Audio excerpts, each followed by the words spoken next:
It's a good day to be a Laker fan, people.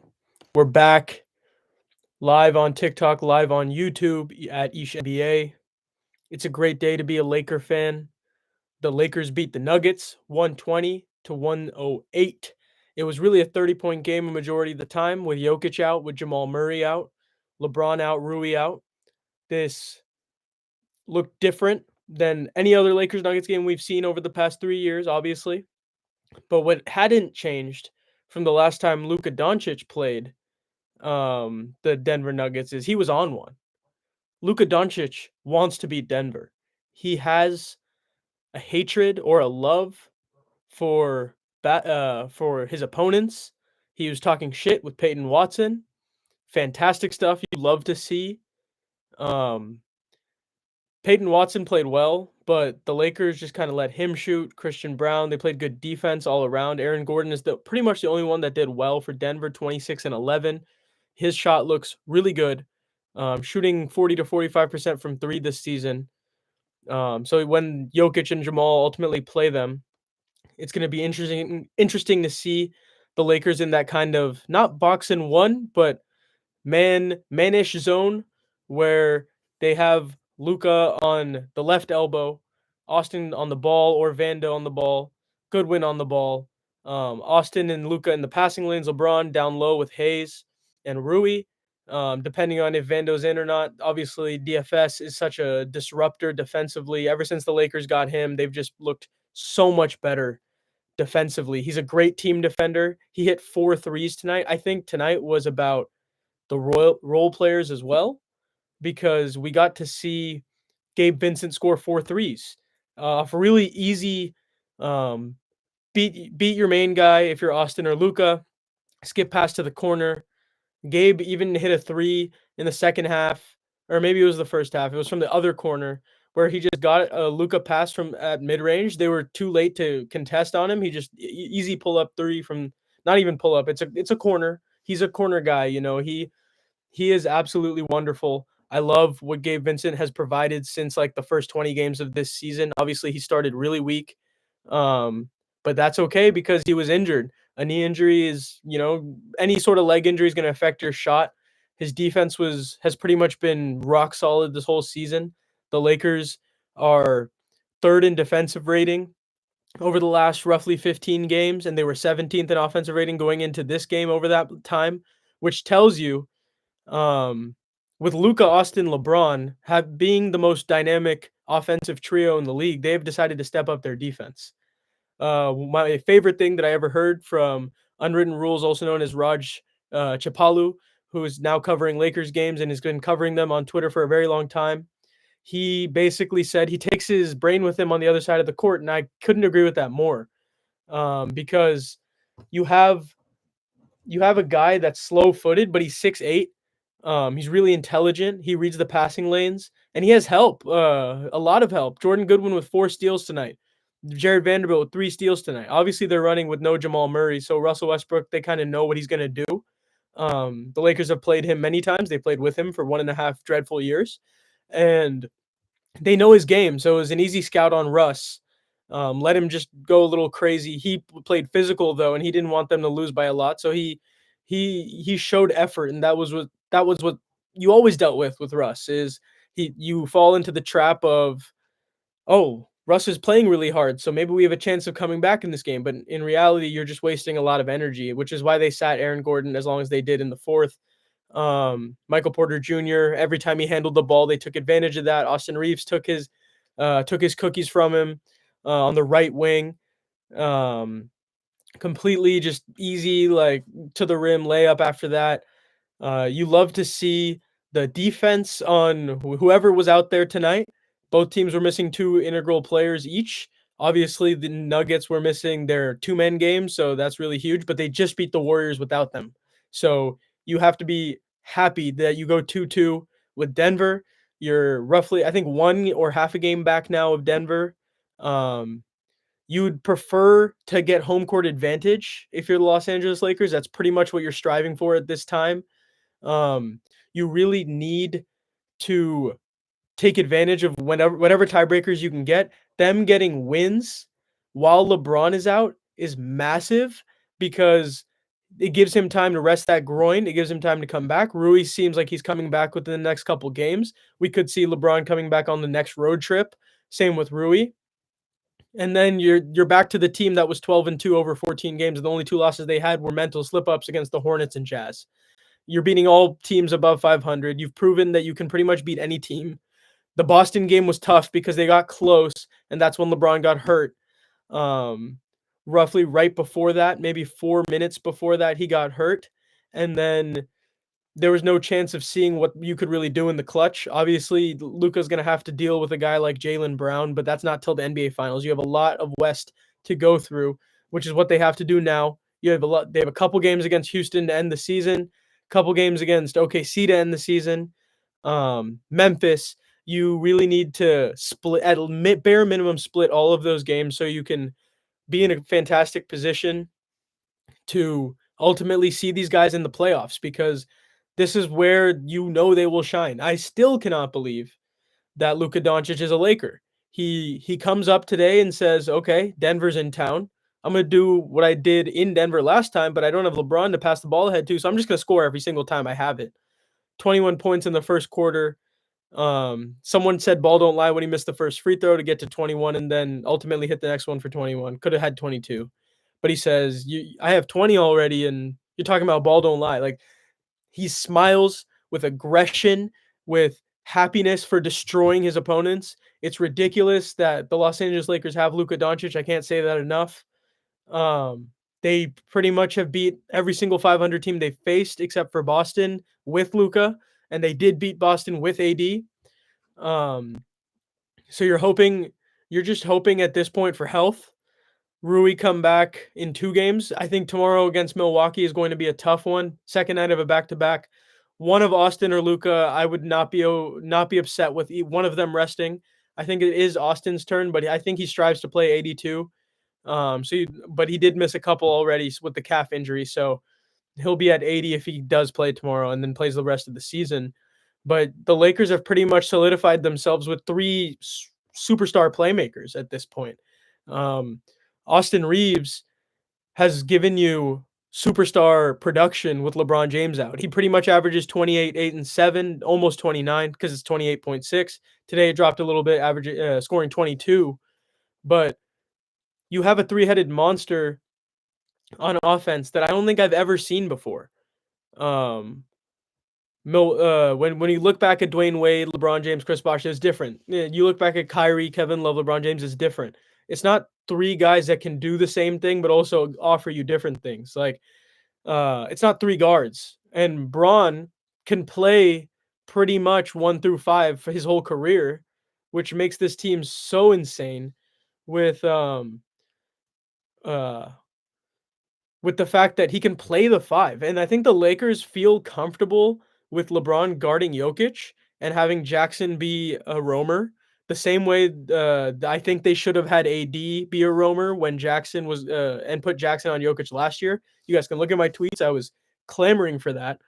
Obviously, we all fell into the Rui trap, which is not a bad trap because he had good moments against Jokic. But ultimately, the last time they played Jokic with their healthy roster, they limited him to like 9 points, multiple turnovers, getting guys in wrong positions, defending all cuts, unlike D'Lo, unlike even unlike AD. AD, while he is AD poi, he's an amazing defensive player, one of my favorite players of all time. He had lazy moments that were not good for your roster, and they boiled down to the rest of the roster. A lot of guys fell for those unhealthy habits. And that's okay. I mean, I used to be okay with it because he would fix so many mistakes that the Lakers made on the perimeter. But what's interesting is they don't make mistakes on the perimeter unless you find Luka in isolation after a switch on. Austin Reaves has upgraded himself to an above average defender. Given his athletic tools, this is all you can ask for. Like, I think he's going to max out as a defender soon because you like to see that he can get steals on ball. You like to see that he can read the passing lanes. You like to see he just stays with his man. It takes the bump to the chest and stays with them. That's a product of semi-weight room. I know he spends a lot of time playing golf, so there's more of that than anything. But ultimately, they're on a string. Like, you can put Jordan Goodwin on every team's point guard. You can put Gabe Vincent on every team's point guard. You can put Vando on the best point guards. Say you face the Warriors, you know he's going to be on Steph Curry for 24 minutes of that 48-minute game. And you know he's going to try and make his life living hell. And those other 24 minutes, you're hopefully have a split of Jordan Goodwin and Gabe Vincent on him. And then you're lucky enough to put Austin Reaves on him with help from three different defenders. Dorian Finney-Smith has proven as a help defender that he is so smart. He taps the ball out on these rebounds. So does Luka. They had to play a very heavy offensive style when they were first together in Dallas. It took them roughly what was it, 6 years to get a guy like Derek Lively. Um, so now you have Jackson Hayes, who's been providing Derek Lively value, very shockingly, I think, to most people.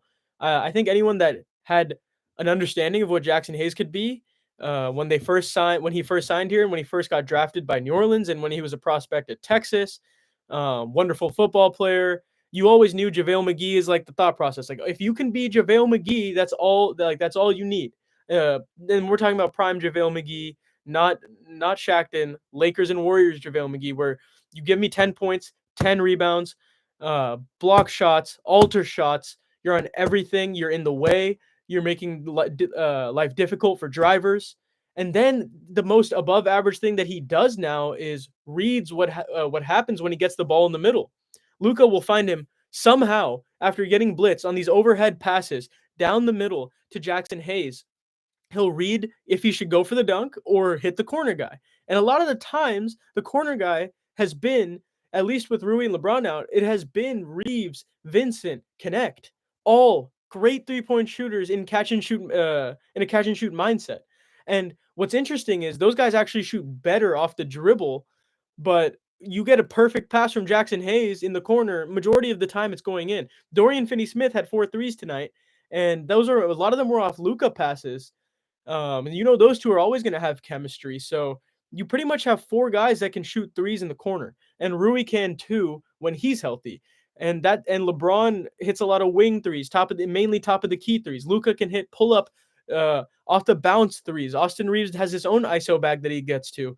So this team is scary. They're very dynamic. I can't believe how good they have looked since being together. I can understand the qualms that you have with a guy like Luka Doncic. He complains a lot to the refs, but I think JJ is having him work on that. I think you see a guy like Vando kind of pulls him out of those situations a lot. Same with Gabe Vincent. It's a very veteran thing to do. I think in terms of what Dorian Finney-Smith does, it's a little bit different. He kind of lets Luka go because that's kind of what you need roster-wise. You have a guy like Markieff Morris who is basically putting his imprint as a vet in terms of locker room presence. LeBron apparently, according to Marcus Morris, specifically requested him if they were going to get a veteran back because they needed that, especially with losing AD. And you had too many young guys. Like JHS was rounding out your bench. That's not a vet.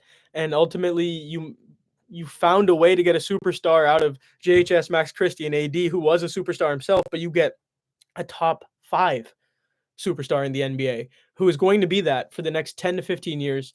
He's an asshole in the best way possible. He wants to kill. And I think that's what you always wanted from Anthony Davis. But as those of us who have watched Kobe Bryant for a very long time, pretty much I watched him the whole time I was alive.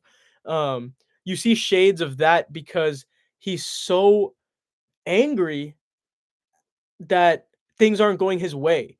So he will do anything that it takes for something to go his way. He will make sure he's winning at all costs. All he cares about is winning. Obviously, he was so shocked to get moved from the team that he grew up, the team that he pretty much, I guess, grew up in the NBA terms. Like, he became a young adult. He went from 18 to 26 years, or like 25, 26 years old in Dallas. Those are big formative years in your older life. But then he gets traded to LA, where his favorite player Kobe was. Gigi obviously loved Trae Young and Luka Doncic for obvious reasons. They have Kobe influence in their game. Trae Young with the mix of Curry, But Luka was always that kind of special guy that you wished you had the number one pick for that year. He somehow went 3.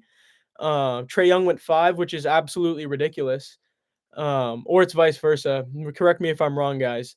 But there's a comment from TikTok for the YouTube family as well. The grunge guy says, "I swear he's making Jackson Hayes a great center." He really is. They showed the stats.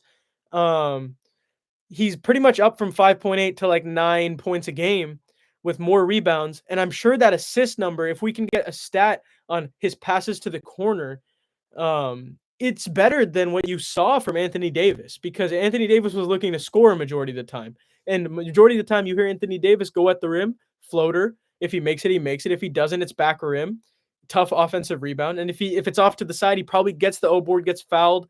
And then we're looking at a slowed down game altogether. But Jackson Hayes is learning from JJ Redick. He's learning from his former teammate, by the way. And he's learning from Luka, who he wanted to team up with in Dallas after New Orleans when he became an unrestricted free agent, and they rescinded that qualifying offer.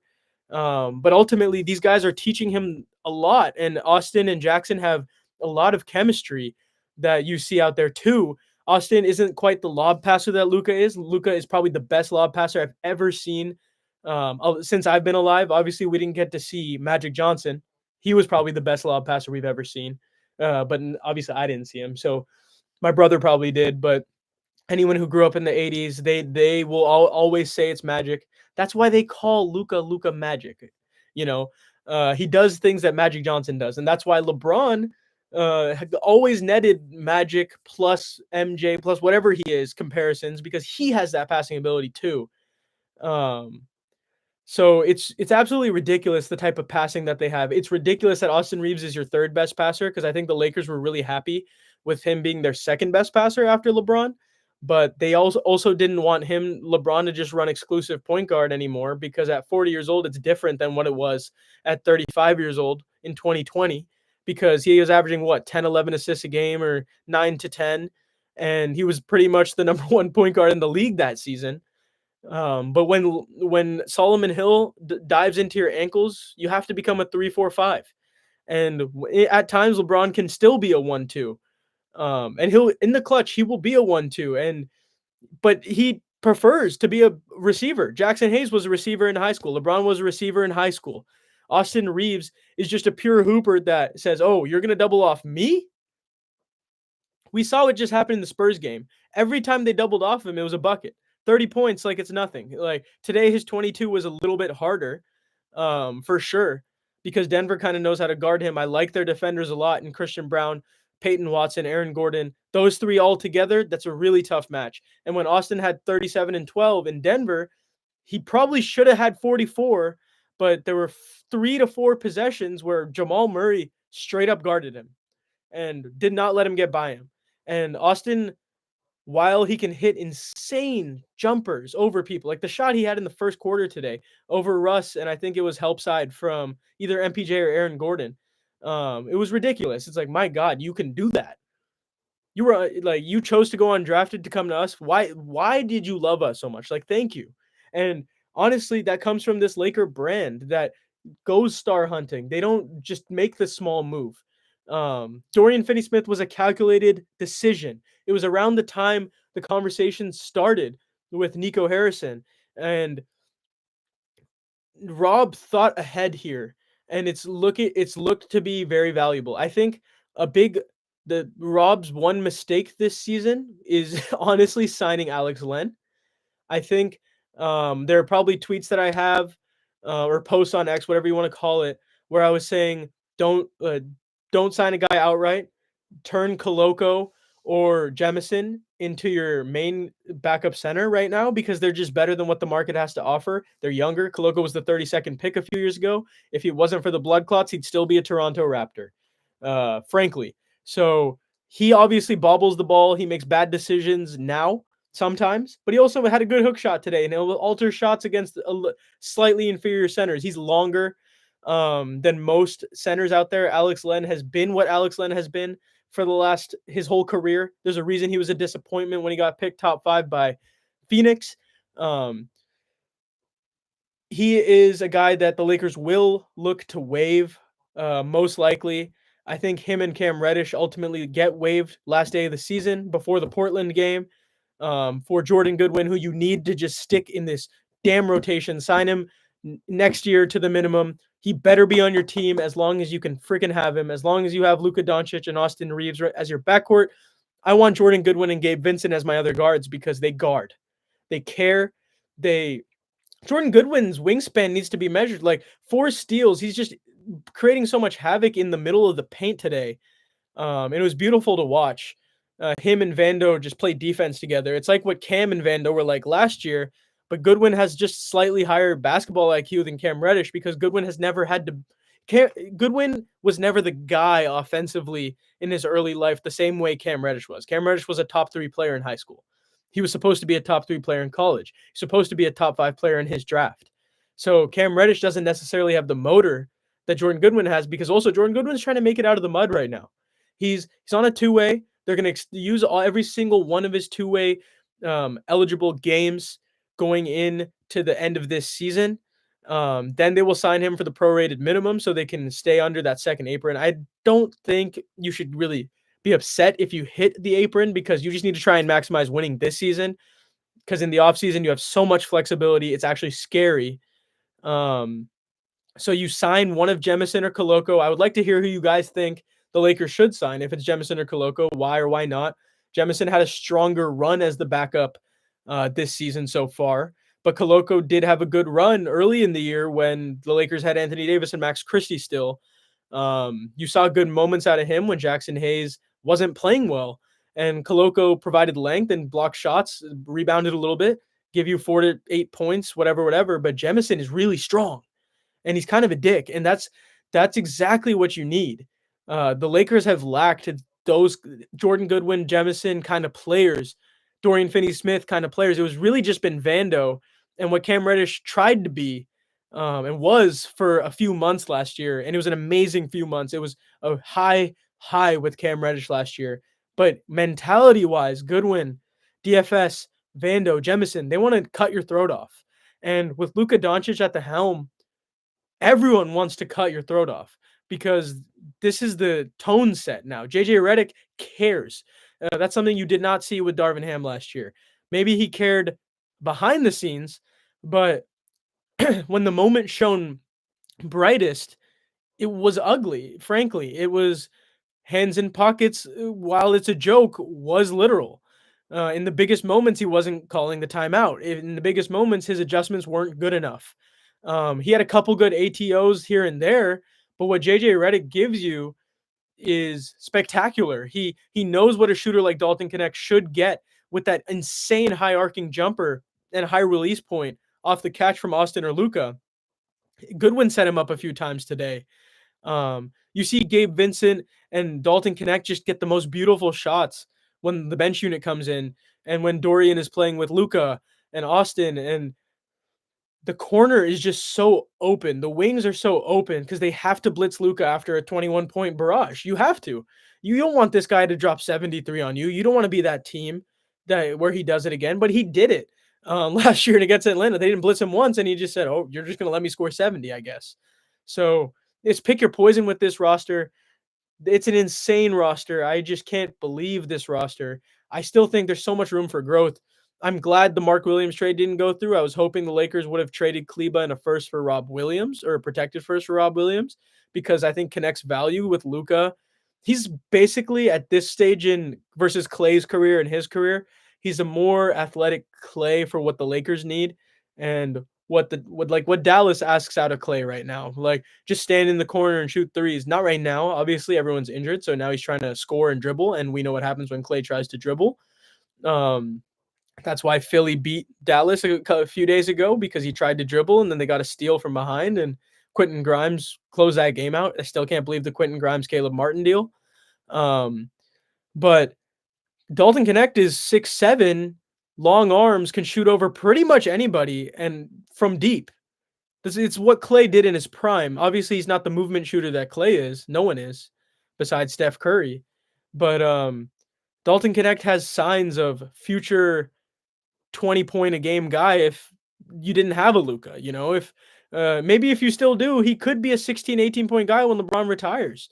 you'd like to it'd be tough, the defense with Luka, Austin, and Dalton Knecht when LeBron ultimately does move on.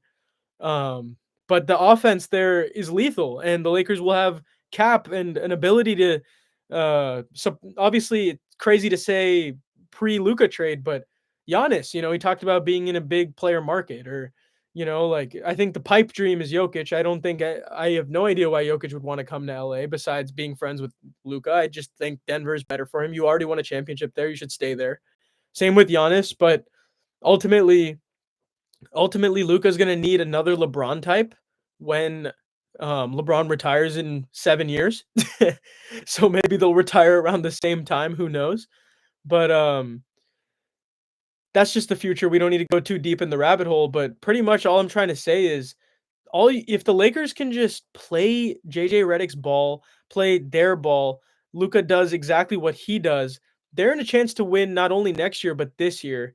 I do think Cleveland, Boston, OKC, and Denver provide the most problems for you, with the Warriors being probably the fifth team there. I don't really worry about any other team at all in the league.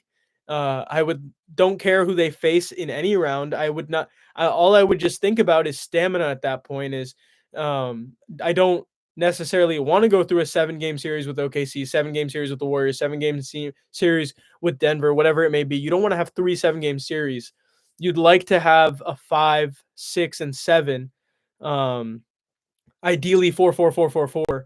But I think I like Houston or Memphis in any matchup. Houston does kind of provide some problems for the pre-Luka Lakers.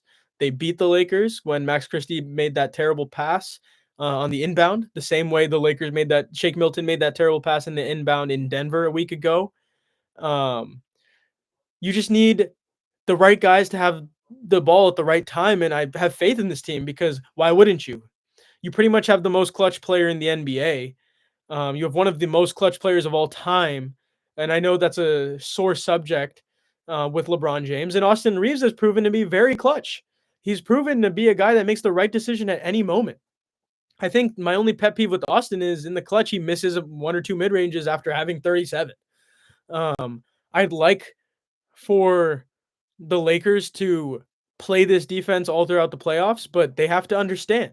I think this is the caveat with the Lakers that not many Lakers fans will talk about is what happens when the going gets tough. Are you going to complain about fouls? Are you going to not get back on defense when the refs are telling you something that you don't like to hear? So then you're not back, and then someone's scoring. Are you going to make those mental mistakes in the playoffs? I hope they don't. Luka didn't last year against OKC. He pretty much, him and Kyrie showed them a series that I don't think any of us thought was possible. Obviously, they are scary with Hartenstein and Caruso added to the mix, but ultimately, not many teams can go ahead and guard Luka Doncic, LeBron James, and Austin Reaves. It'd be different if it was just 2 of them. It'd be different for that reason because obviously you got to face a Shai Gilgeous-Alexander, who is the MVP of this season, who I have tremendous respect for. But is Jada better than LeBron as the second option? No. Is he better than Austin? Barely. I think he made the All-Star team this year. Yes, he's an amazing defender. I love J-Dub. But what Austin Reaves provides offensively is ridiculous. And if he was given the keys as a point guard this season, you would see him make the All-Star team this year. If this was the stat, 28, 8, and 7 is an All-Star. So it's impressive. It's very impressive what the Lakers have done this season. Obviously, they're not physical at Luka and Austin's position, but it's a misconception that Austin Reaves is a soft defender. It's a misconception that he's not strong. And what Luka Doncic does in the passing lanes needs to be done in the playoffs. Obviously, teams will adjust. They will watch the film on this Lakers kind of box and one defense that they run, semi-man zone, get in the passing lanes, create havoc, make it hell. But ultimately, Hartenstein and Chet are not posting up LeBron, Hayes, Rui, DFS. So you're not going to gain an advantage there. Shai Gilgeous and Chet pick and pop is going to be something that's going to be really hard to stop because ultimately, if Chet misses that, Hartenstein or Hayes. It's a tough rebound, but I trust Hayes as long as he's healthy. But Hartenstein is one of the best offensive rebounders I think I've ever watched play. And then same with Alex Caruso, because we got to see Alex Caruso make really amazing plays for that 2020 championship team. Um, for the Los Angeles Lakers. I think OKC is probably the most complete roster we have seen in a long time, and they have more first round picks, believe it or not, over the next 5 years still. And I think they're gonna ultimately need to make a trade with all these picks. You probably, Cason Wallace is playing too well. To Lou Dort's now the 2 because J Dub is the 3. Chet's the 4, Hartenstein the 5. Jalen Williams just dropped a triple double tonight, and I'm talking about the Jalen Williams. The center. I think he had like 18, 17, and 11 or something like that, and he is fantastic. I love his game. I like Aaron Wiggins a lot. Kenrich Williams is a great defender. AJ Mitchell is the backup, but your Shea will play 40 minutes, and Kaysen will run the other point guard minutes. So and Nikola Topic out for the year. So obviously OKC is the most complete team in the West. They're a struggle, but I like the Lakers' chances against anybody this season. And I would like it more if Maxi Kleba turned into, like a Thibault or a Rob Will or just one shot blocking center. But what Jackson Hayes has become is can't go unnoticed, and you have to give him credit where credit's due. He's a guy now that deserves double digit money in the when the offseason comes, because as long as but the only interesting thing about that is that's on this team.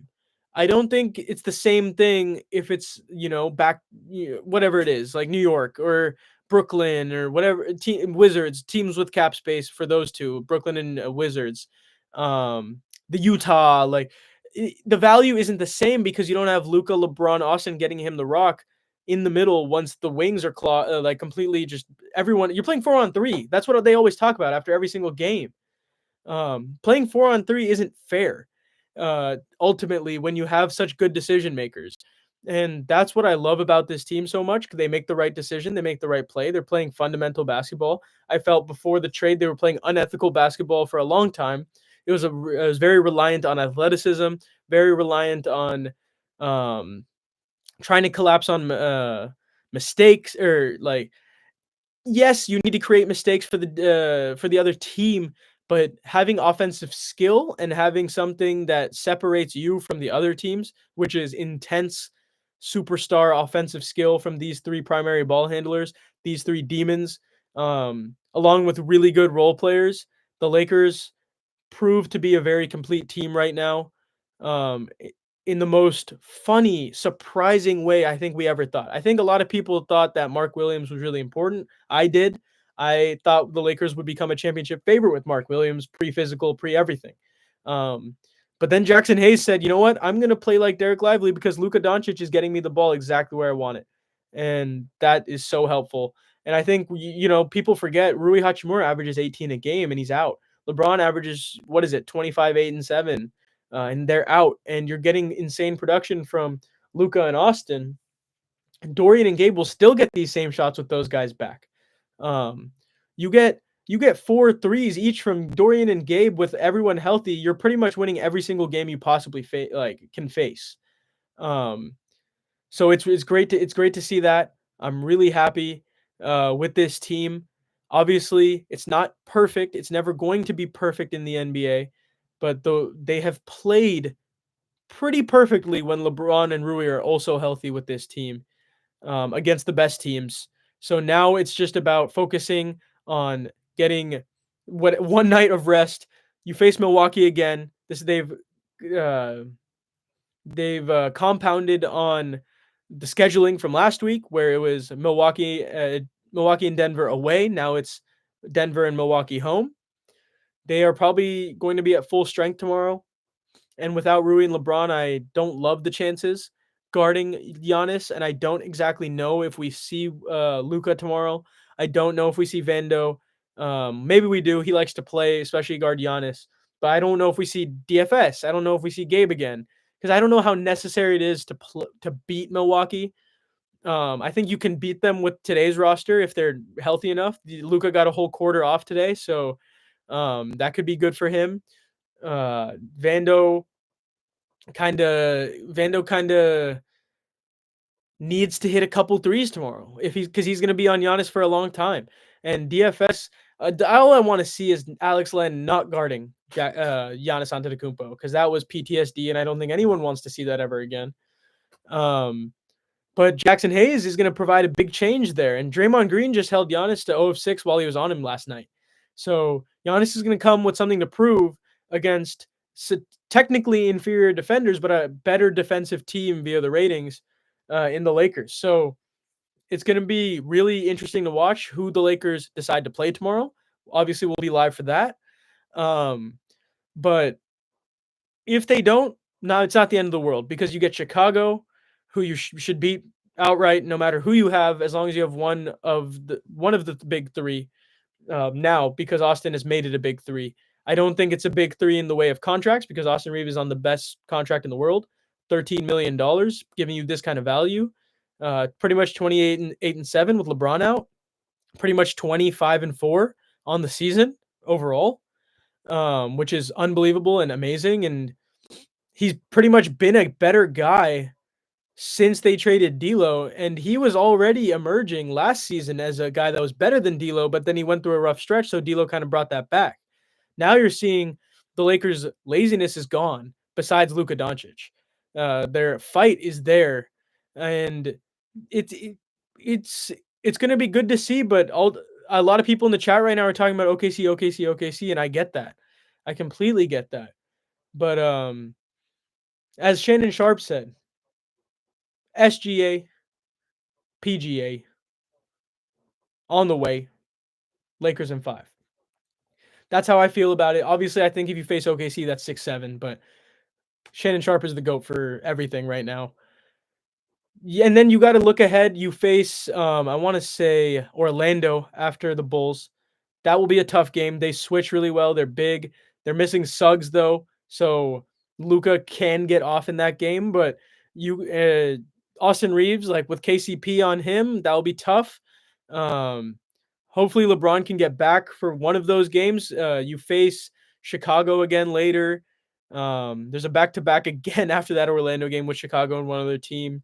Then you start to get into the West again, where it just gets grimy, real grimy, with OKC, Memphis, and Houston. Seeing them a lot to end the year. And then you finish the season with Portland. Ideally, the Lakers get to 50-51 wins this year. That should, in the crazy West, net you a top 3 seed. The Thunder, okay, let's go through it right now, chat. The Lakers are 3 seed as of today after beating Denver. They also own the tiebreaker because they have beaten more Western Conference teams by 3 specifically. So that is why they are the 3 seed and Denver is the 4, even though it's pretty much a 1 game on each side difference. So right now they would face the Warriors, and that would be a tough first round matchup. Obviously, there's full respect for Curry. There always will be, but the Lakers have had their number notoriously over the last few years since the playoff series. I don't think the Warriors have seen the Lakers with Luka, and I don't think the Lakers have seen the Warriors with Jimmy. So April 3rd is going to be a big matchup. A very, very big matchup if everyone's healthy. Get to see potential preview of a first round series. Obviously, ideally, you'd like to be the 2 seed so you can face the play-in team. Although you do kind of come in a little stronger. I'd like to face the Clippers. I prefer the Clippers over the Timberwolves, who are in the 7 seed right now, but it's going to flip-flop a bunch. You can even see the Clippers come to 6. Who knows? Timberwolves come to 6. Who knows? Phoenix and the Kings, I have no belief in at all. So I think this is the top 8. Thunder 1, 57-12. Rockets 2, 45-25. I'd like to see the Lakers beat them and become the 2 seed a couple times. And then Lakers right now, 43-25, 3 seed. Denver Nuggets 44-26, 4 seed. They would face Memphis 43-27, 5 seed, who've kind of been reeling a little bit. I would not be surprised if one of the Warriors or Timberwolves kind of catch up to them, but you never know with inconsistent teams like that. Warriors 6 seed 40-29, Clippers 39-37, and Timberwolves 8, 40-31. So it's going to be very interesting. A lot of these teams are separated by half a game, especially 6 through 8 right now. 2 through 4 is separated by pretty much 2 games. with Denver, Lakers, and Houston. Houston does kind of have a good schedule up until they do face the Lakers, and I think they might face OKC again if I'm not mistaken. So a lot of these teams are going to play each other, so nothing's really going to matter up until the last day of the season when the seedings are figured out. I like Lakers' chances in the West. Obviously, OKC is the most complete team in the West, so that's going to make it difficult. But in the East side of things, if we don't see Cleveland, Boston in the West in the Eastern Conference Finals, something went wrong. Cade Cunningham started averaging 50, 10, and 10 if that happened. Shout out Cade for the game winner today on Bam Adebayo. Bank shot, by the way. Kobe did that to D-Wade against the Heat back in the day. So that was really cool. Although this was in Miami. Kobe's was in LA. Cade is emerging. He's going to be an all-star for 10 to 15 years. I love his game. I have always kind of compared him to Luka Doncic ever since he was at he was at Oklahoma State, if I'm not mistaken. Orange. He was in an orange jersey. I'm pretty sure it's OSU though. But it was what was it? It was the no fans year, so it was tough. Like catching a Cade game wasn't that fun because college atmosphere, you love the crowd, but his highlights were unbelievable and his full game tape was unbelievable. So shout out Cade and the Pistons. They are looking good. Let's actually do a quick run through. They are the 6th seed as of today.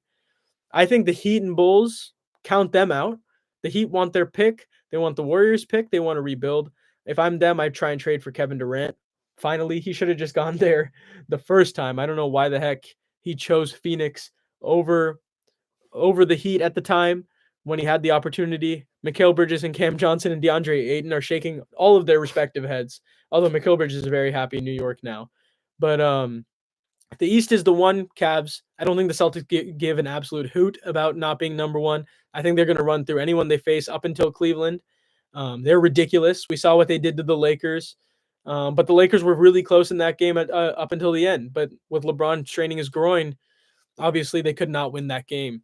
Cavs at 1, Boston at 2. The Knicks are 3, but they were 43-25. That's the same record as the Lakers, who are also 3, but Nuggets are 4 with one more win. The Grizzlies are 5 with the same number of wins. You see what I'm getting at? The East is, it's tough. It's just a little bit of a worse conference. So I like the Knicks to beat the Pistons, but who knows? I feel like after this, any series can go any way. We'd love to see Pacers Bucks. I think everyone would absolutely love to see Pacers Bucks.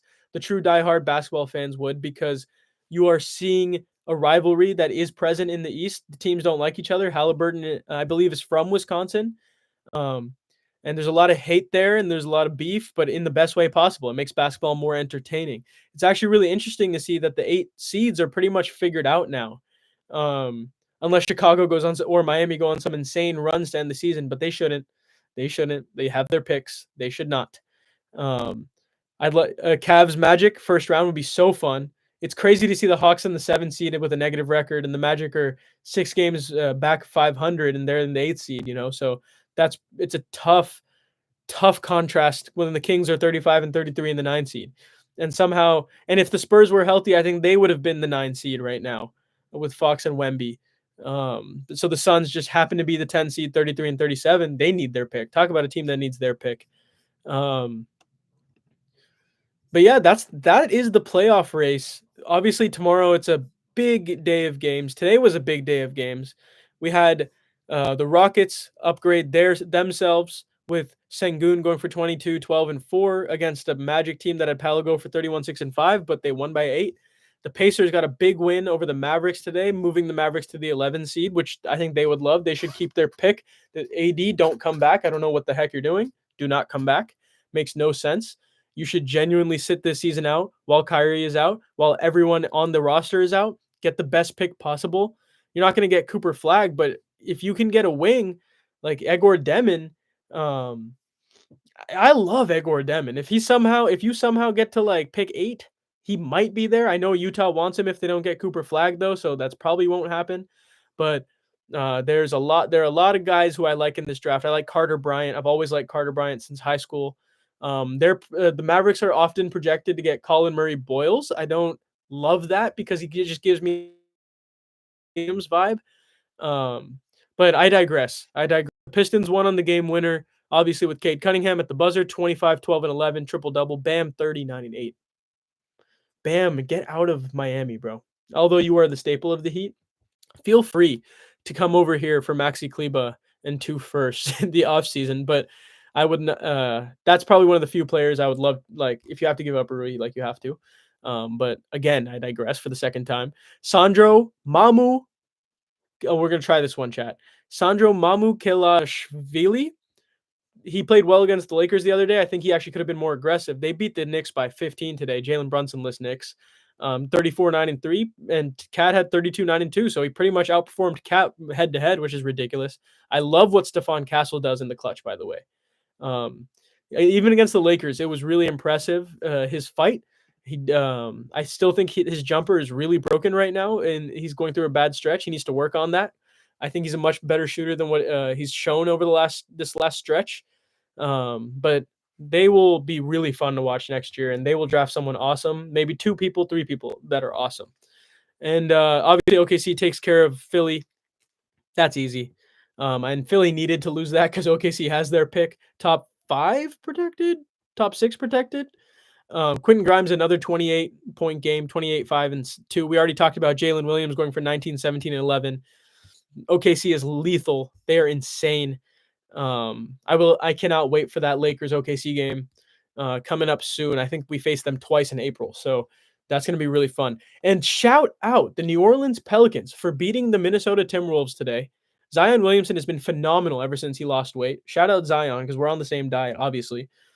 Zion with 29, countering Anthony Edwards 29. But my favorite thing about Zion, since all these injuries happened, the Brandon Ingram trade happened, is he's become the point forward. They're pretty much playing him at the 3, but he's the 1. Jose Alvarado and McCollum are there, but they're shooters and catch and shooters. And Jose Alvarado is your secondary playmaker, while Zion is your primary playmaker. 29, 8 assists, 3 steals, 5 rebounds. He's been D'ing up a lot. They realized he's not an above-average rebounder, so why not put him at the 3? When Trey Murphy was healthy before he tore his labrum, he was playing the 2, and Herb Jones would be playing the 4. So we'll see if they keep Zion for the future. I hope they do and build better around him. They should be in line for a top 5 pick. I see VJ Edgecombe projected to them a lot. I hope they get lucky and get Dylan Harper. Dylan Harper, DeJounte Murray, Trey Murphy, Zion Williamson, and Herb Jones is a fun core.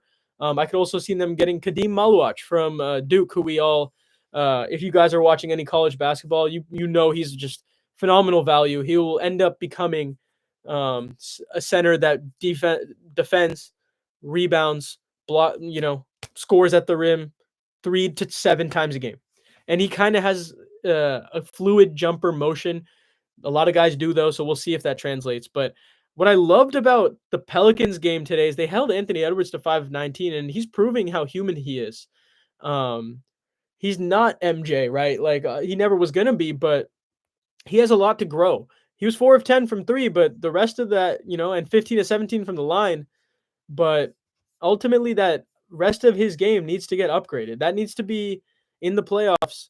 Obviously, he'd love to face Denver. I think we would all love to see that, but I don't know why the heck this team doesn't have Karl-Anthony Towns on it right now. No D'Lo. I love you. Loved your times with LA, but they are not missing you. They are missing Cat. Also, the Jazz, the battle of the shit today, beat the Washington Wizards, which was not ideal because the Wizards are 15-53. Now the Jazz are 16-54. They're fighting for the number 1 pick right now. I think the Hornets are involved there. The Pelicans are involved there. I don't want to see Cooper go anywhere besides pretty much Utah because I think it would just be funny for their kind of history. Alex Sarr goes for 22, 9, and 2, but come on. Oh, I didn't set my lineup today, guys. I did. I'm in playoffs right now as the 6th seed because I was not checking, but I thought I didn't check it. I have Alex Sarr, so I'm happy about that performance. Cavs losing 3 straight. Some TPK says that in the TikTok chat. Very interesting. I hoped and prayed that the Kings just lost a little more so they could fall out of this and just not deal with it, but they don't have their pick, so I don't blame them. But Darius Garland decided to rest today. You got an amazing game. I watched some of these Evan Mobley plays, and he is so impressive. He's becoming baby AD every single day. I think he has to have a big playoffs this year to finally show everyone that he's taking that next step. But 31-10 is that next step. That's impressive. 3 straight doesn't really matter though. The Lakers just lost 4 straight. I'm probably biased. We had a lot of people out though. But I like it a lot. I like their team a lot. I just don't know what they're going to do in the clutch. Donovan Mitchell has been the exact same in every single clutch scenario he's ever been since his pretty much rookie season. Gets you to the second round, and who knows what the hell will happen from there because it's just a dogfight, and it's a lot of offense and not much defense. I think Mobley is an amazing defender. Allen's an amazing defender. But from then on, Dean Wade is okay at defense. DeAndre Hunter is okay at defense. Okoro's great at defense. But all that comes with issues, and ultimately Donovan and Darius are really small. They're really, really small, and that's what Cleveland uh, they can get taken advantage of by Boston for that reason. But Cleveland, if they just shoot a fuck ton of threes, they tend to have a chance to win games.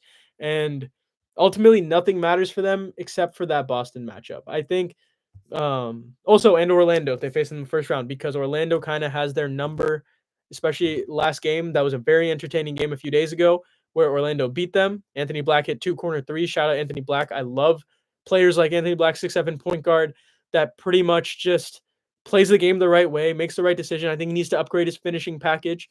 I think he needs to drive and kick a little more, but he hits wide open corner threes. Paolo should create more and hit those wing shots that he hits. He had a very impressive wing 3 in that game in the clutch, but him and Franz had to be point guards for a year last year, or was that 2 years ago? But so they had to learn how to do this. So they need to set up guys like KCP, Anthony Black. I think KCP needs to go back to his old jumper. I don't know why he's jumping so high on it this season. I don't like Wendell Carter Jr. to finish games. I would prefer Goga. And honestly, if I'm them, I'm gonna think about finishing games with Jonathan Isaac or Tristan Da Silva, something like that, because you would ultimately like to see a spacer there with them. They're sorely missing Jalen Suggs. They should not be down 6 in their win column. If they had Jalen Suggs, I think they'd be completely different. And also, you heard it here first, YouTube, TikTok, the Atlanta Hawks and Orlando Magic will make a trade at some point. The Magic pick, I think if they have the Nuggets pick, if I'm not mistaken. KCP back to Atlanta, where he's from. Wendell Carter Jr. to Atlanta.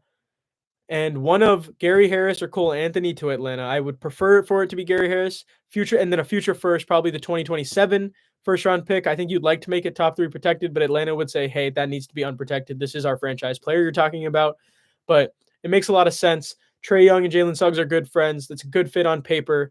You have elite defenders around Trae Young with a great pick and roll option and drive and kick option to Franz, pick and roll option with Paolo, drive and kick to Black, Suggs, Jet Houston might have to be in that trade. Jet Howard, I mean, I'm combining Caleb Houston and Jet Howard, but one of those two is in that trade if they pick up Caleb Houston's deal for $2 million. But I would love to see Trae Young in Orlando in the offseason because it just makes too much sense. And I think the Hawks want to just continuously get picks, build around Jalen Johnson, Dyson Daniels, go for a different look because you don't have the team for Trae Young for him to be maximized unless you traded Big O, to wherever LaMelo and, I think LaMelo could be traded to Chicago. I would love to see that. I think it makes a lot of sense. Kobe White to the Hornets, Patrick Williams to the Hornets, maybe Vooch, a couple firsts. They had the first this year. If it falls to be something kind of mid to average, go and try and get LaMelo, who may be cheaper than what people think right now because the Hornets might just replace him with Dylan Harper.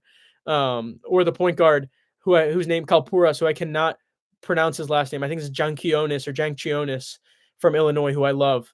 Or if they can somehow fall to an Egor Demon, who I think is going to be really underrated this season, for coming out of BYU, who I really like tomorrow in the tournament. I think it's Kanan Catchings as well. He's like the youngest player in the draft upcoming. I think you'll see Demon and him go to Utah if you don't see Flag and Nepal and Malawach go to Utah. So I think this is the draft of teammates kind of linking up in NBA teams.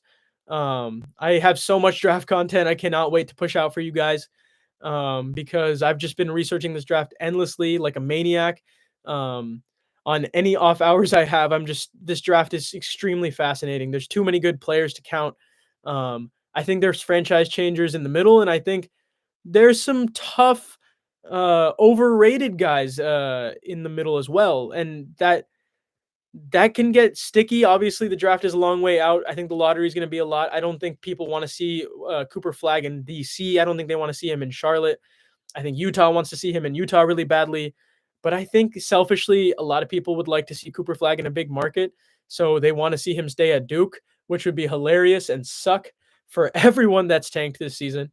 Because Cooper Flag is clearly the number one pick. Dylan Harper, give me 2. I low key like Demon at 2, but he won't go at 2. I'd be shocked unless Utah's there.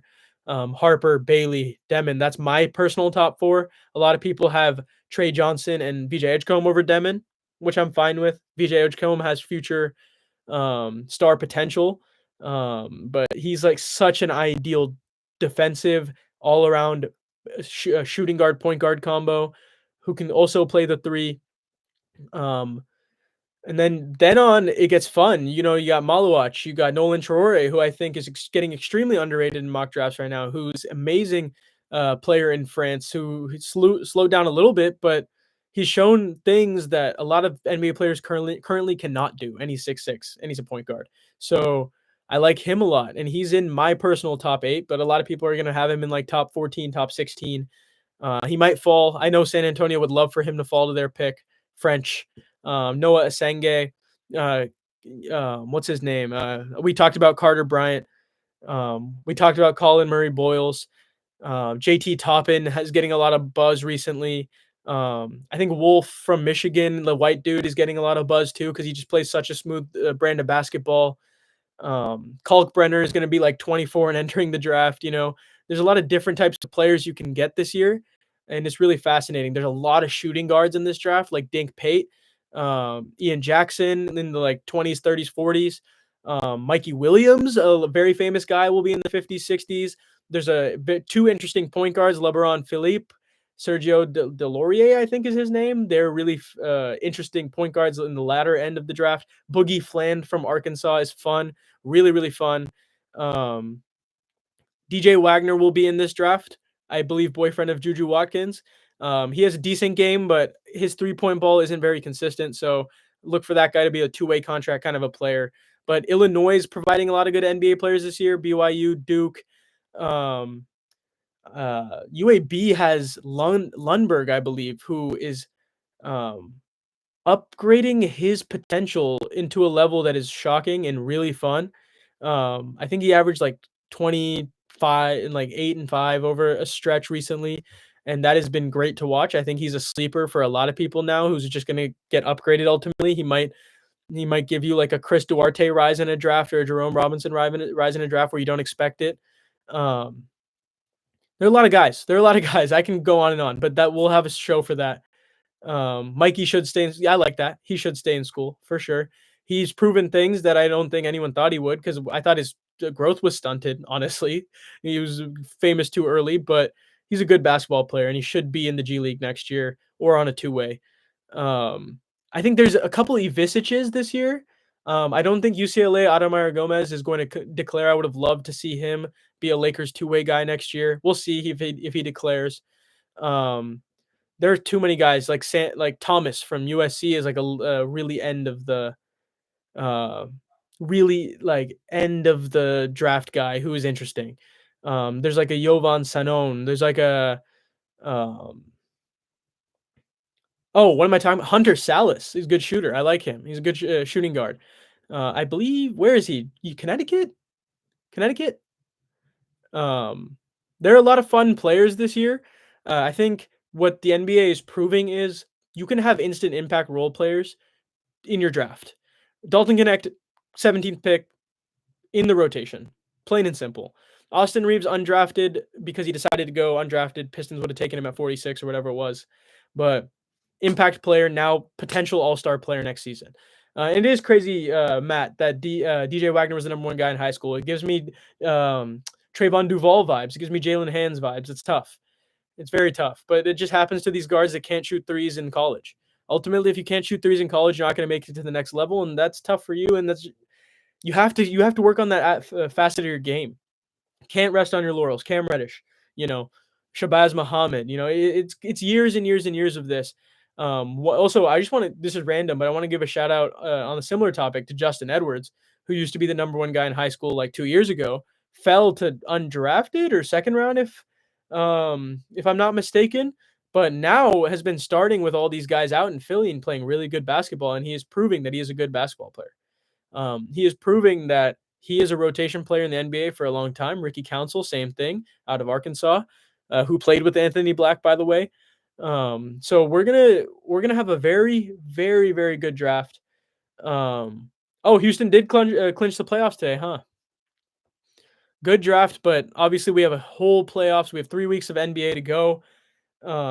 Thank you, Froggy. I appreciate that. If everyone could go follow my Twitter, first name, last name, 824. It's Ishan Ghosh, ISHAN, GHOSH, 824. Twitter, that would be fantastic. If you guys could go follow me there. It's X now, but whatever. Also, I'm live on YouTube right now.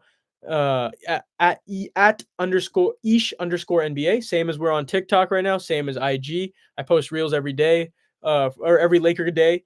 Along with TikToks, been posting TikToks for a long time, for at least 2 years now. Had a lot of fun with you guys.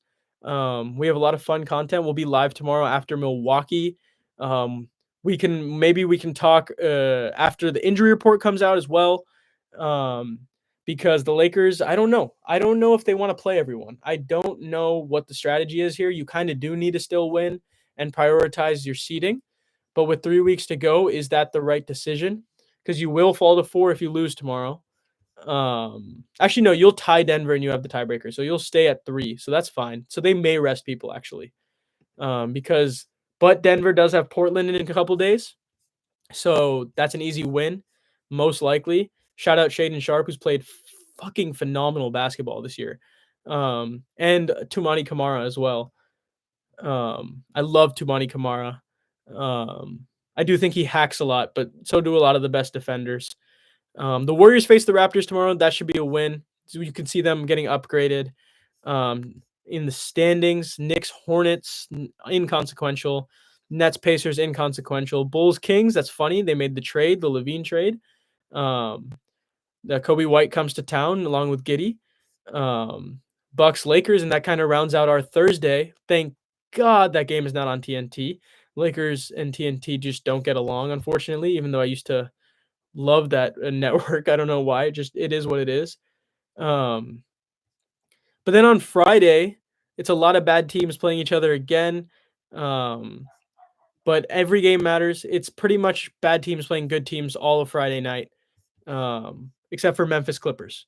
So then the next 2 days, you could afford to rest a couple guys if you're the Lakers. You could afford to give Luka his he didn't play the 4th. Don't rest Luka. I think play him tomorrow. Try and beat Milwaukee in the first half. If you don't, sit everyone. I'd like to see the Lakers give it a fair shot tomorrow, though, is what I'm coming down to the conclusion being. If they want to rest Reaves, understandable. He's been playing a lot recently. He's had to do a lot.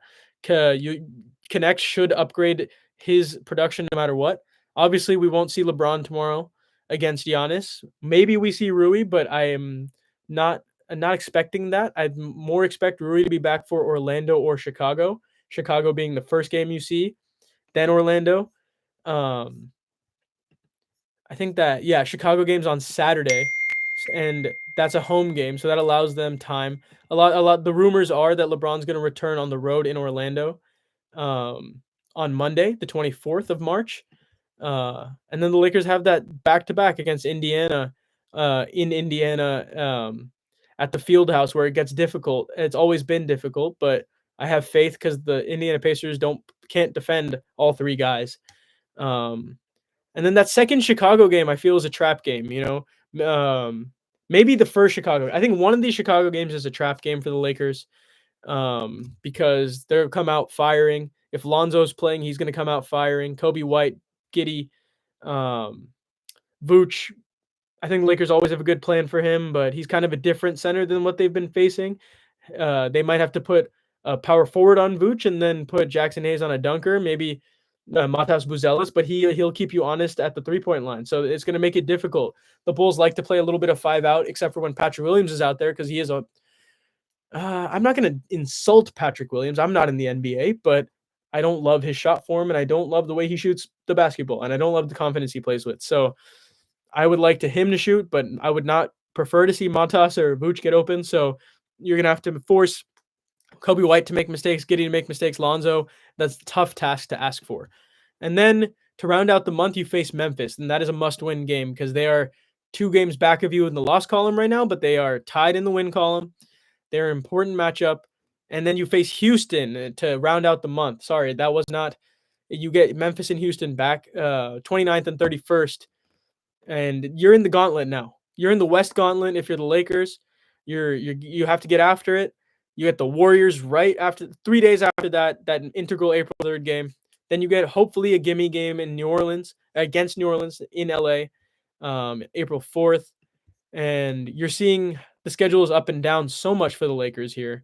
But then you get OKC in OKC, April 6th, about a week before the playoffs.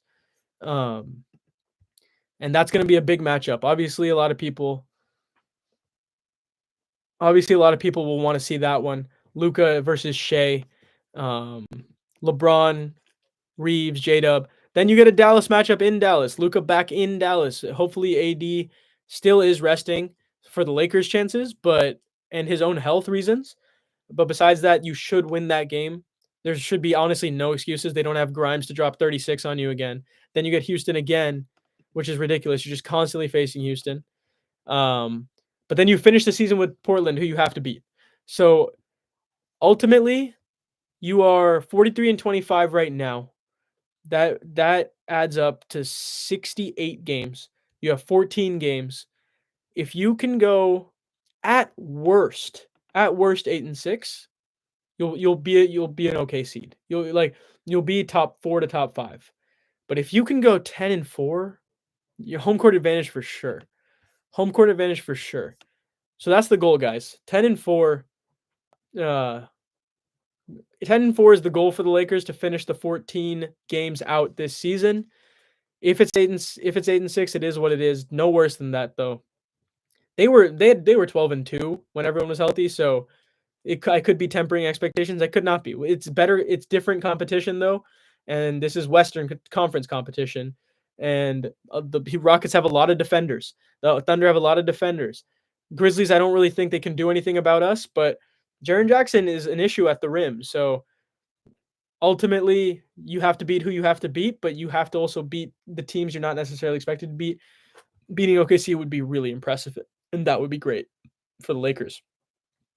Let's round it out now, answering some TikTok questions and YouTube questions. So Steve on YouTube says, can the Suns win the championship? Absolutely not. Sorry, Steve. I hate to break it to you. You might be trolling, but that's okay.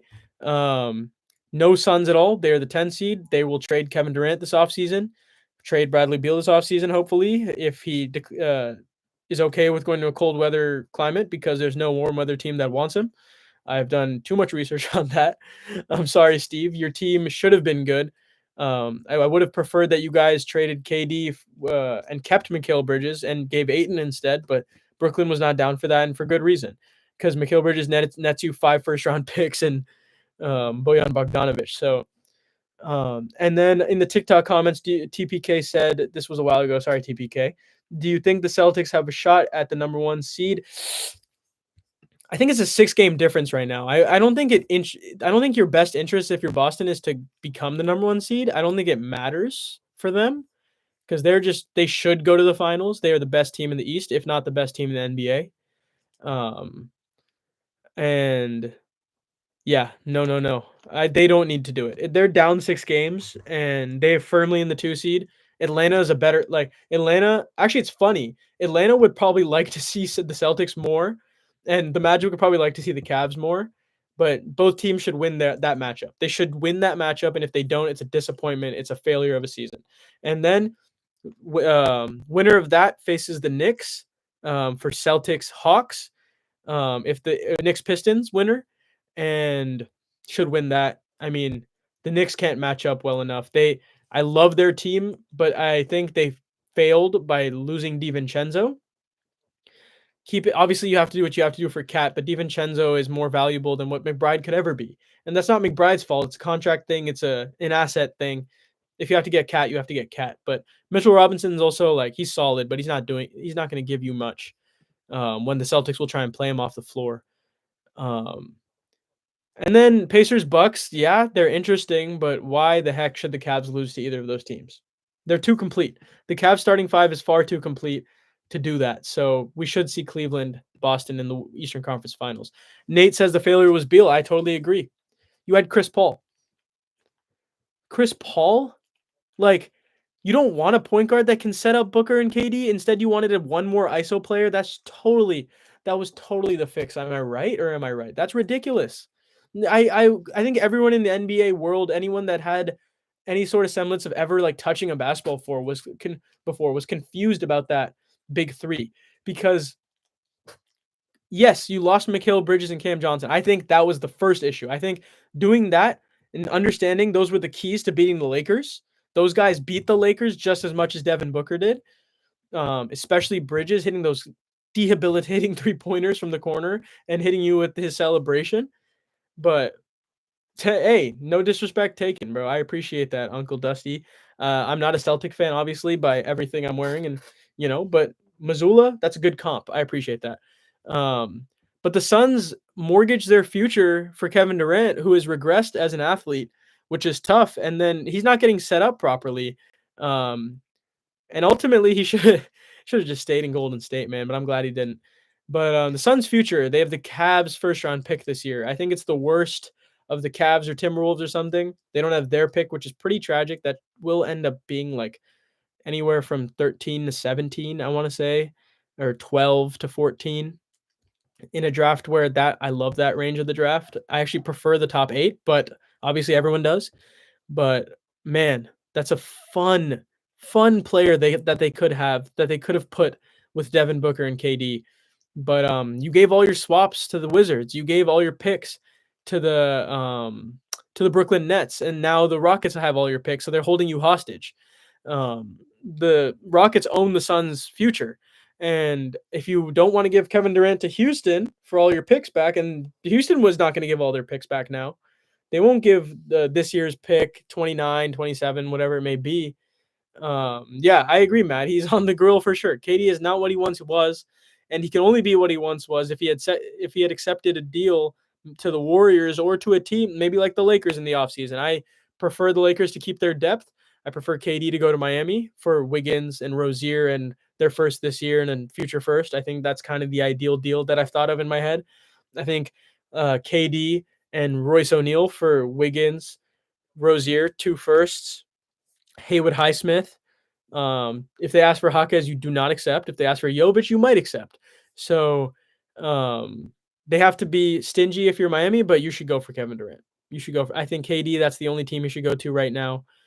Dallas, it makes sense for them. Doesn't make sense for Phoenix to trade to their longtime rival. But they might.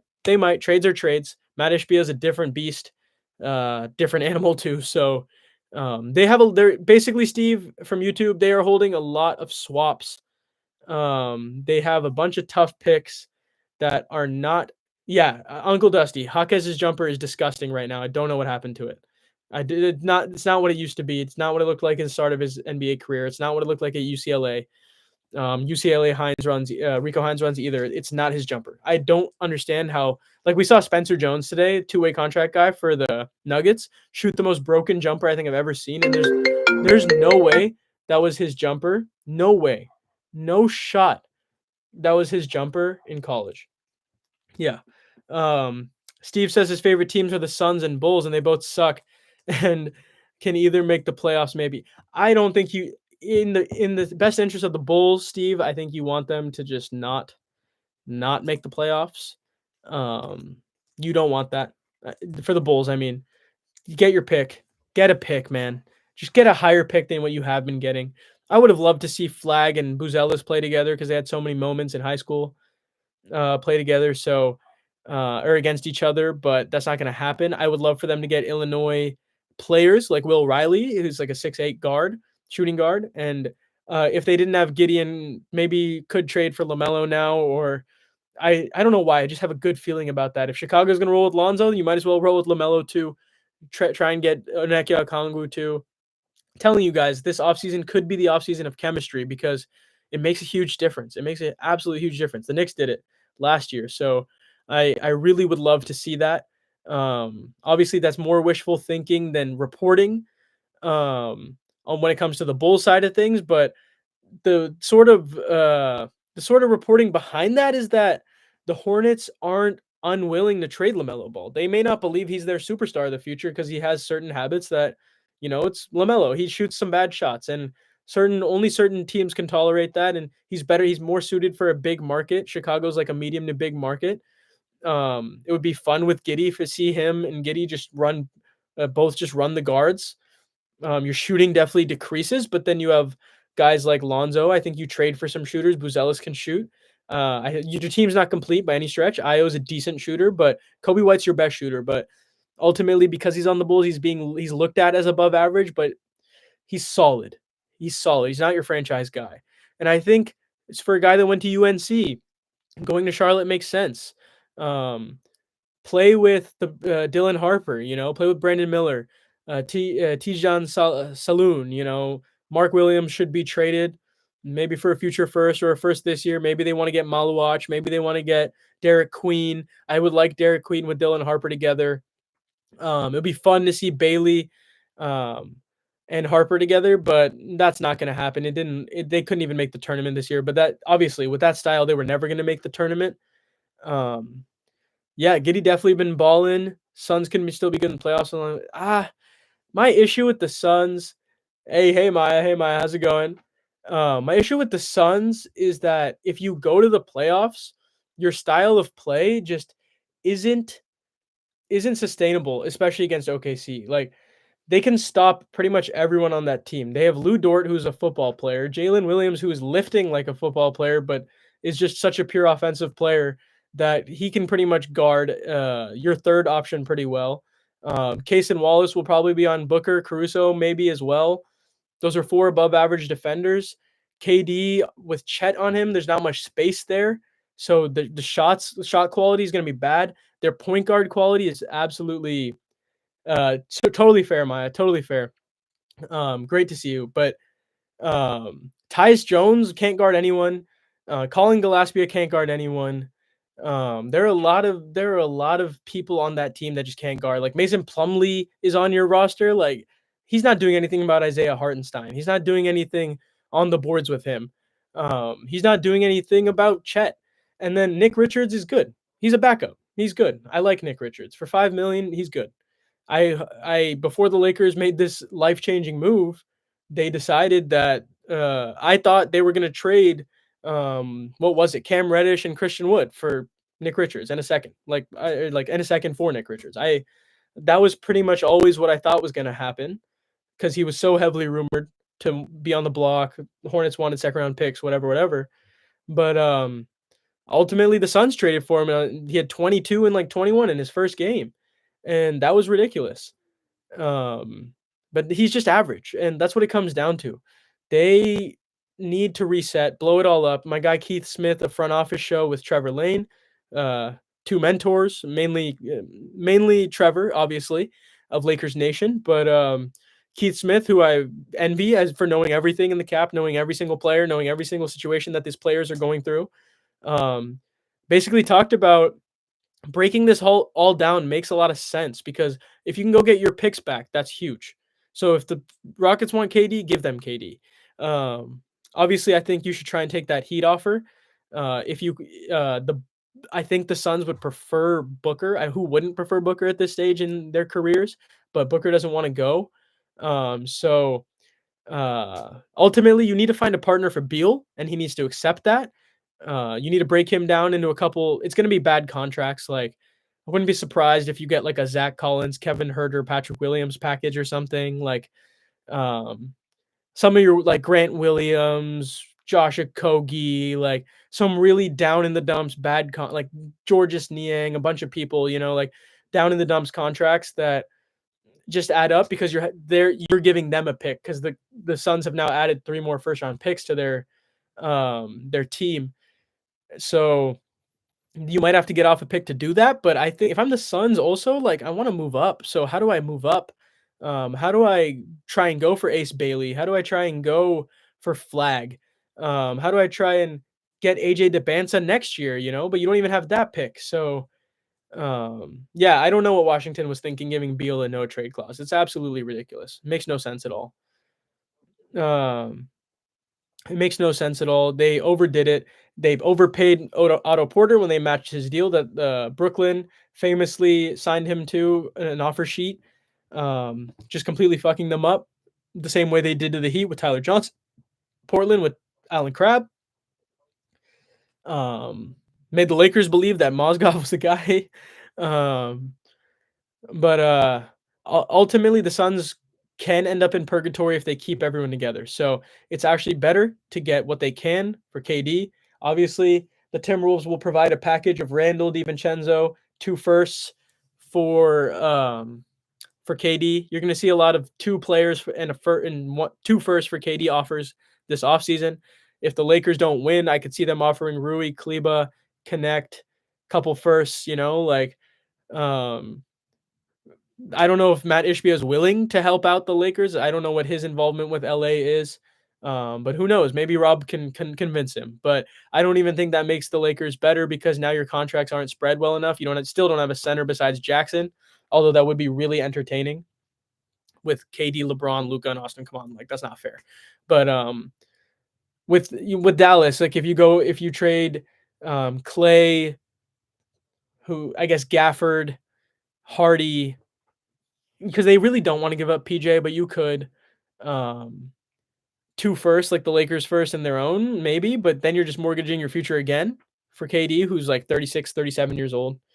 I don't like it. I don't like it. I only like him in Miami for him and for asset management purposes. Um, yeah, I like Dunn and Oso, but they're winning team players. You know, they're not rebuild around them team players. Um, so if they keep Booker, I would love Dunn and Booker to be your 2 and 3 in the future. I think the Suns, if they keep that 28th pick, could end up with Boogie Fland. If only they had a pick for Jeremiah Fears, man, out of Oklahoma. I can't believe I didn't talk about him earlier. He's ridiculous. He's a ridiculous scorer. Shout out Oklahoma. They pump out these guys. Trae Young, Buddy Hield, Austin Reaves, now Jeremiah Fears. These guys get buckets and not much else, and I love it. And they give them the keys. Yeah, that is true, Nate. The contract would make them broke for sure. Lakers or Bucks? Lakers. I don't think we win tomorrow, but maybe. Maybe. I think overall the Lakers are a much better team than the Bucks. Only because the Bucks have extreme deficiencies for so many different players.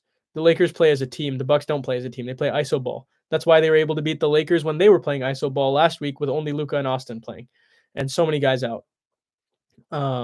Rockets won't take Durant. They won't even sign Harden. I think Durant, the thing with him is Harden is not a natural fit anywhere because he would have taken the ball out of Jalen Green's hands. He would have taken the ball out of Sengun's hands. The beautiful thing about Kevin Durant is he can catch and shoot. He can come off pin downs, hit his mid range. He can catch and shoot in the 3. He'll cut a little bit, especially with a guy like Amen Thompson getting him the ball, who is an above average passer, an amazing defender. You put him around some elite defenders that Houston has, like Tari Eason and Amen, Dylan Brooks, who might have to go in the deal, but if you opt into Fred's deal, maybe you trade Fred, all your picks back. Who knows? You might be able to get Aaron Holiday back. Steven Adams would probably want to stay if you end up with Kevin Durant. I would like Steven Adams in LA next year, though, on the mid, like 5.5 mini mid level, or Capella. I think those are your 2 priorities as a Laker. I mean, 2-year rental is 2-year rental. If you have fun, maybe he stays. But Houston is different. They have winning culture. Udoka is different. He doesn't take any bullshit. Even though I don't love how he interacts with LeBron, he does not take any bullshit at all. So that's how that roster kind of goes. That's how that team goes. They are a no nonsense type of team. I like to see. I think number 1 priority for Houston though, Landale, their first round pick for Rob Williams and a future first. That deal should get done. Like if that doesn't get done, I'm shocked because I know that Portland, aka Udoka, I mean not Portland. What am I saying? Or actually, yes, Portland wants to trade Rob Will on his expiring 11 mil. The Wizards want to trade Marcus Smart on his expiring 20 mil. So I know that Houston would actually probably rather go for Marcus Smart and Rob Williams at 31 million. Maybe you trade Landale. You can't trade Tate or Green now, so because they're going to be free agents. So maybe Fred, you opt into that, trade Fred. Those guys, you end up with Smart and Rob Will, and you're just bringing the Boston gang back together, and you already have a men starting at point guard with Jalen Green, Brooks, Jabari, Sengun, Tari Eason, sixth man, Marcus Smart, seventh man. It gets fun. Houston's roster can get really fun. I'm excited about their offseason for sure. I don't know if they can beat anyone this year just because they're really, really young. Playoffs are different. Jansen, I swerve that corner, bend that corner. Whoa, 100%. I don't know, Jansen, I think you just joined, but I was talking about maybe Chicago trading for LaMelo, and Big O. I would like to see it happen, I think this is the offseason of you reunite players with their coaches. You reunite brothers with brothers. Chris Murray, please get traded to the Kings for a second-round pick that is ultimately Alex Caravan. So Alex Caravan can play with his UConn teammate in Donovan Clingan. And I hope Portland drafts Liam McNeely from UConn. And you just go everywhere, man. Just send all these guys to play with each other. Basketball is more fun when teammates have chemistry with each other. I don't know. I don't know what my obsession is with it. It is what it is. But ultimately, this could be such a fun offseason if the NBA teams just decide to make it that way. And they've decided to make the deadline way more fun than the offseasons over the last couple of years. But we'll see how it goes. Guys, we will be live tomorrow. It is now midnight. I've had very much fun coming back, being live with you guys. It's been an hour, 26 minutes, and it flew. It absolutely flew.